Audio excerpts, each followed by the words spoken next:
Bonjour frères et sœurs et bien-aimés, par la grâce de Dieu comme d'habitude, ici le frère Dega. Je vous salue au nom de mon Dieu, mon roi et sauveur, le Seigneur Jésus-Christ. Frères et sœurs bien-aimés, je suis vraiment très content et très ravi du plus profond de mon cœur de vous avoir connecté encore très tôt en ces débuts de matinée pour votre dose quotidienne de la bonne nouvelle. Gloire à Jésus. Alléluia. Bien aimé, nous allons analyser un sujet vraiment très critique car cela concerne ta santé, cela concerne l'éternité et cela concerne ta relation avec Dieu. Ce sujet, c'est le vrai pardon. Qu'est-ce que c'est que le vrai pardon? Qu'est-ce que Dieu attend de toi envers le pardon? Pour mieux comprendre cela, nous allons analyser ce que c'est que d'avoir une conscience claire. On a une conscience claire quand on ne te reproche de rien. On a une conscience claire quand on a vraiment pardonné, quand notre pardon était vraiment sincère. Quand nous avions dit « je te pardonne » et que cela est vraiment sincère, ça fait que nous avions une conscience claire. C'est ce que c'est que le vrai pardon. Pour mieux comprendre cela, allons-y dans la parole de Dieu. Dans Actes chapitre 24, verset 16. Actes chapitre 24, verset 16, Paul dit, « En cet espoir, je me bats pour maintenir une conscience claire envers Dieu et envers les hommes. » Ça, c'est l'apôtre Paul. C'est une prescription qu'il nous donne pour avoir une conscience claire envers Dieu et envers les hommes. Il se bat. C'est la même chose pour toi, frère et soeur. Tu dois te battre de ton possible pour avoir une conscience claire, non pas seulement envers Dieu, mais envers les hommes. Pour cela, tu dois connaître comment pardonner. Pour cela, tu dois connaître ce que c'est que avoir le vrai pardon dans son cœur. Dans Matthieu 6, verset 14 à 15, Matthieu 6, verset 14 à 15, le Seigneur Jésus-Christ nous a enseigné que si tu pardonnes ceux qui ont péché envers toi, ton Père qui est dans les cieux aussi te pardonnera. Mais si tu ne pardonnes, si tu refuses de pardonner ceux-là, ton Père qui est dans les cieux ne pardonnera pas aussi tes péchés. Donc tu comprends que pour pouvoir être pardonné par Dieu, Jésus-Christ nous enseigne que nous devions aussi d'abord être capables de pardonner nos frères et sœurs. Donc ce matin, tu dois comprendre que frères et sœurs, ceux que tu gardes dans ton cœur, les gens que tu n'arrives pas à pardonner, les gens que ça fait des années, je ne sais pas quel tiraillement vous avez eu, des années, tu ne parviens pas à dire, mon frère, ma soeur, je te pardonne. Ça cause un blocage entre toi et Dieu. Parce que refuser de pardonner, c'est un péché. Refuser de pardonner, ça te sépare de Dieu. Car tu attends aussi que Dieu puisse te pardonner. Pourquoi tu ne veux pas pardonner ton frère ou ta soeur qui t'a offensé il y a de cela une semaine, un mois, un an, 5 ans, 10 ans et même 20 ans. Donc Dieu t'appelle à retourner tes pas et considérer avoir un pardon qui lui plaît, un pardon qui est idéal, afin que lui, Dieu, puisse aussi te pardonner. Allons-y dans la parole de Dieu, toujours dans le psaume 107, par exemple, verset 17, psaume 107, verset 17. La parole de Dieu dit insensé, parce que à cause de tes voies rebelles et à cause de tes iniquités, tu es afflicté. Donc, on comprend que toute affliction vient à cause de nos voies rebelles. Toute affliction nous afflicte parce que nous avions eu des voies rebelles et nous avions besoin que Dieu nous pardonne. Pour que Dieu nous pardonne, la parole de Dieu dit, nous devions aussi être capables de pouvoir pardonner ceux qui nous ont pardonnés. Donc il y a un péché, il y a une corrélation très très forte entre le pardon et le péché. C'est ce que la parole de Dieu nous dit, par exemple, dans le Psaume 119, verset 67. Psaume 119, verset 67, David dit, « Avant que je ne fusse afflicté, j'étais dans le péché. J'étais en erreur. » Est-ce que ça ressemble à ton cas? Certainement, tu as été dans une erreur, soit une erreur comme l'immoralité sexuelle, soit une erreur comme adorer les dieux qui sont autres dieux que le Dieu Jésus-Christ, soit une erreur de vivre dans l'idolâtrie, soit une erreur de vivre dans la fornication.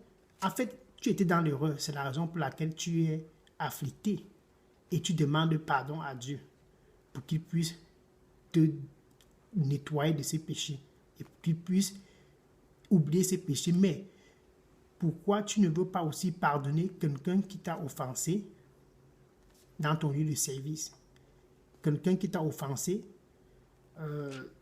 dans une salle de sport, quelqu'un qui t'a offensé dans un taxi, quelqu'un qui t'a offensé dans la rue. Le Seigneur te demande de pardonner, afin qu'il lui aussi il puisse te pardonner. Donc, il y a une relation très très étroite, comme je le dis et je le dis toujours, entre ton péché et ton affliction. Tu dois connaître pardonner, un pardon qui est sincère, un pardon qui plaît à Dieu. Ainsi, Dieu te pardonnera aussi. La relation entre le péché et la guérison.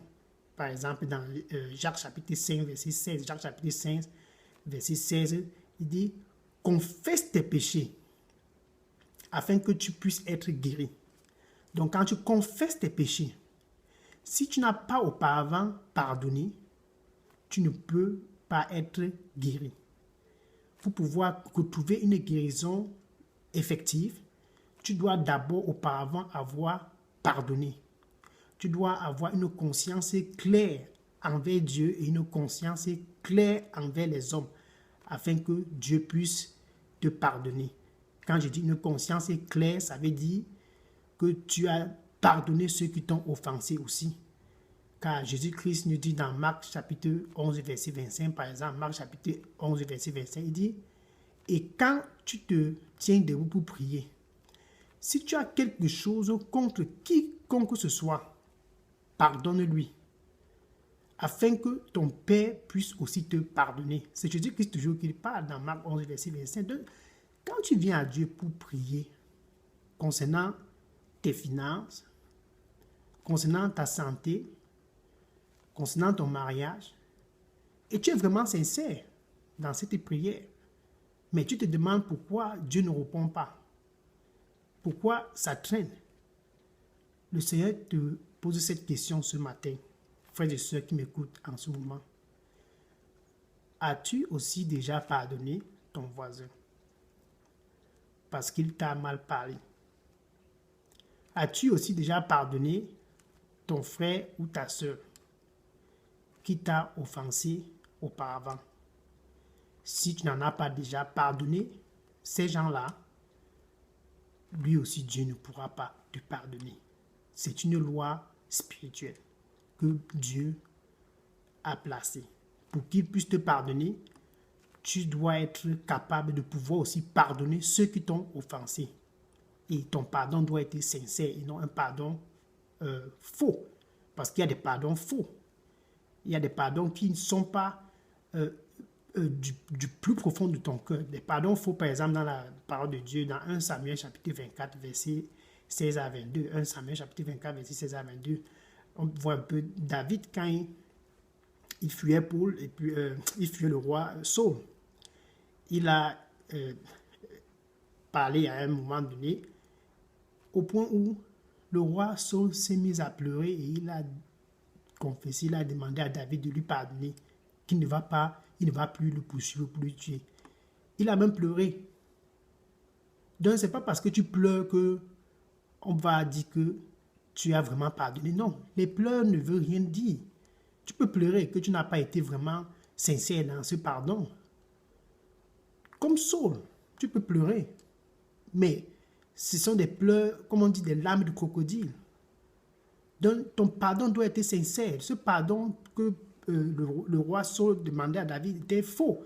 Parce que quand tu vas 2 chapitres plus tôt, dans 1 Samuel chapitre 26, verset 2, Saul a changé d'avis et il a encore pris ses hommes pour poursuivre David.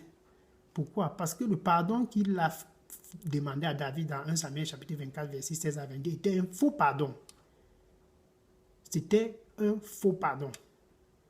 Comme la parole de Dieu nous dit dans 1 Samuel 26, verset 21. 1 Samuel chapitre 26, verset 21. Ce pardon était faux. Saul n'était pas sincère. Donc tu dois être sincère. Quand tu dis que tu as pardonné, c'est un pardon sincère qui plaît à Dieu. C'est un pardon sincère qui te fait avoir une conscience claire envers Dieu et envers les hommes. Un autre faux pardon, c'est dans Exode chapitre 9, verset 27. Exode chapitre 9, verset 27. Ce Pharaon qui se retrouvait dans la position qu'il était déjà très, très affecté par les punitions de Dieu dans son territoire. Il a demandé à Moïse de lui pardonner, qu'il est désolé de tout ce qu'il avait. Mais c'était faux. Parce qu'immédiatement dans le verset 34 de ce Exode 9, Pharaon, le voilà encore qui se retourne pour poursuivre Moïse. Parce qu'il n'était pas sincère dans son pardon. Donc le Seigneur t'appelle ce matin, frères et sœurs et bien-aimés, est-ce que ton pardon est vraiment sincère? Je veux dire, quand tu as dit à ton frère ou ta soeur ou ton voisin, je te pardonne. Mon frère, ma soeur, je te pardonne. Est-ce que c'était sincère ou bien c'était un faux pardon comme celui du roi Saul? Est-ce que c'était un faux pardon comme celui de Pharaon envers Moïse? Dieu t'appelle donc d'avoir un pardon qui est sincère. C'est ce pardon qui le plaît. Un pardon qui est sincère. C'est ce pardon qui te fait avoir une conscience claire devant Dieu et une conscience claire devant les hommes. Dieu nous dit dans Hébreux chapitre 12, verset 14, Hébreux chapitre 12, verset 24, de poursuivre la paix envers tout homme et la sainteté, sans laquelle nul ne pourra voir Dieu. Donc, si tu ne poursuis pas la paix envers tes frères et sœurs et que tu ne marches pas dans la sainteté, tu ne pourras pas voir Dieu. Tu ne pourras pas. Si ton pardon n'est pas sincère, tu ne pourras pas voir Dieu. Parce que si ton pardon n'est pas sincère, ça fait que ton cœur n'est pas pur. Donc tu es bloqué. Tu es bloqué. Dans Matthieu 5, verset 8 dit, ce sont ceux qui ont le cœur pur qui verront Dieu. Donc, le refus de pardonner élève un mur, une muraille qui te sépare avec ton Dieu, afin qu'il ne puisse pas t'écouter. C'est la raison pour laquelle Isaïe chapitre 59, verset 1 et 2 dit, les mains de Dieu ne sont pas courtes pour qu'il te sauve, ou bien ses oreilles très appesanties pour qu'il t'écoute, mais seulement tes iniquités te séparent de lui. Frères et sœurs, tes iniquités te séparent de ton Dieu. Et tes péchés font que sa face est cachée de toi afin qu'il ne puisse pas t'écouter. Ce péché, c'est quoi? C'est parce que tu refuses de pardonner. C'est la raison pour laquelle il ne t'écoute pas pour apporter la guérison dans ta santé. C'est la raison pour laquelle il ne t'écoute pas pour apporter la stabilité dans ton mariage. C'est la raison pour laquelle il ne t'écoute pas dans tes prières pour apporter la stabilité dans tes finances. C'est la raison pour laquelle il ne t'écoute pas pour te prospérer. Comme nous avions toujours parlé de Jabès dans 1 Chronique chapitre 4, verset 9 à 10. 1 Chronique chapitre 4, verset 9 à 10. Jabès était vraiment sincère dans son cœur. C'est pour cela qu'il a été répondu. Tu dois être sincère quand tu demandes à Dieu de te pardonner. Toi aussi, est-ce que tu as déjà pardonné ceux qui sont autour de toi? Donc, si tu n'as pas encore été sincère dans le pardon, le Seigneur t'appelle à retourner tes pas. Et pour connaître et expérimenter un pardon sincère, tu dois être né de nouveau. C'est en étant né de nouveau que le Saint-Esprit peut t'aider à pouvoir pardonner sincèrement. Tu dois te repentir de tes péchés et donner ta vie au Seigneur Jésus-Christ pour pouvoir connaître un pardon sincère, pour pouvoir vraiment pardonner et avoir une conscience claire envers Dieu et une conscience claire envers les hommes. Souviens-toi que si tu couvres ton péché, comme Proverbe chapitre 28, verset 13 dit, quiconque que ce soit couvre son péché ne prospérera point. Mais celui qui confesse ce péché et se détourne de ses péchés obtiendra le pardon de Dieu. Donc, donne ta vie au Seigneur Jésus-Christ afin que le Saint-Esprit puisse t'aider dans la marche et que tu puisses pardonner et que ce pardon soit sincère. Donc, le Seigneur Jésus-Christ est à l'entrée de ton cœur très tôt ce matin et il frappe. Il frappe. Est-ce que tu veux ouvrir ton cœur afin qu'il puisse entrer? Est-ce que tu veux ouvrir ton cœur afin qu'il puisse prendre possession de toi pour t'enseigner comment pardonner effectivement? Parce que quand tu n'es pas en Christ, c'est pratiquement impossible d'expérimenter un vrai pardon. Quand tu n'es pas en Christ, ce n'est pas possible. Tu vas toujours te comporter comme le roi Saul avec un faux pardon, ou bien comme Pharaon, les faux pardons. Ce n'est pas possible. Tu dois être en Christ pour que le Saint-Esprit t'aide à pouvoir pardonner tes frères et sœurs, t'aide à pardonner tes voisins. Donc le Seigneur t'appelle de sortir d'abord au milieu des gens là qui t'entraînent à être désobéissant et à marcher dans le péché. Sors au milieu de ces gens qui t'entraînent à marcher dans la fornication, dans l'immoralité sexuelle, parce que le péché est un mur, une muraille qui te sépare de ton Dieu, une muraille qui t'empêche de pardonner effectivement. Sors au milieu de ces gens qui te font croire que tu n'as pas besoin de pardonner qui que ce soit. Sors au milieu de ces gens qui te font croire que c'est en étant orgueilleux que tu vas vivre une vie de plénitude ici sur terre. Donc quand tu sors, tu peux dire ceci après moi. Merci Seigneur Jésus pour la vérité ce matin. Nettoie-moi de tous mes péchés et enseigne-moi à pardonner effectivement. Prends contrôle de ma vie. Accorde-moi la grâce de ne plus retourner au milieu de ces groupes qui m'ont entraîné à vivre dans l'orgueil, à vivre dans le péché, qui m'a poussé à commettre l'immoralité sexuelle, l'adultère, le vol, le mensonge et pratiquement être désobéissant à toutes tes lois. Aide-moi à ne plus retourner dans ce groupe et reçois-moi comme ton fils ce matin. Merci Seigneur. Au nom de Jésus-Christ, j'ai prié. Amen.